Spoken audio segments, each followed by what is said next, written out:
Posibleng umabot ng 4 hanggang 5 linggo ang military operation ng Estados Unidos na Epic Fury na layong hadlangan ng pag-unlad ng nuclear at ballistic missile program ng Iran at wasakin ang mga kakayahan nito na itinuturing na banta sa seguridad ng Amerika at ng mga kaalyado nito. Ayon kay US President Donald Trump, ito ang orihinal na projection ng kanyang administrasyon.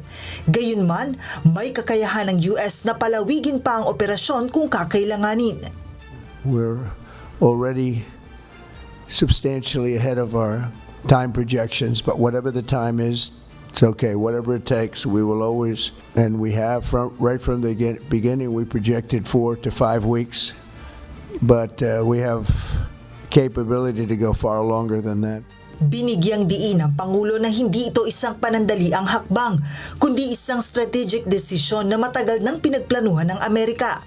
Anya, ang pag-atake ay isinagawa sa paniniwalang ito na ang huling pagkakataon upang pigilan ang Iran.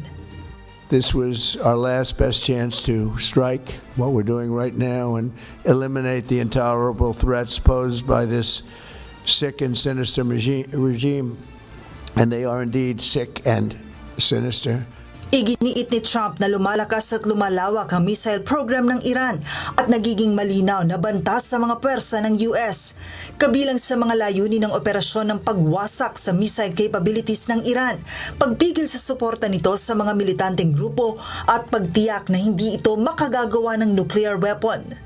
Our objectives are clear. First, we're destroying Iran's missile capabilities. Second, we're annihilating their navy. Third, we're ensuring that the world's #1 sponsor of terror can never obtain a nuclear weapon. Inamin din ng Pangulo na may mga nasawi ng American service personnel sa gitna ng operasyon.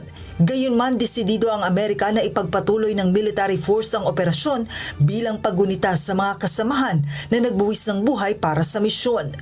In their memory, we continue this mission with ferocious, unyielding resolve to crush the threat this terrorist regime poses to the American people. And Joan Nano, humahataw sa balita ngayon.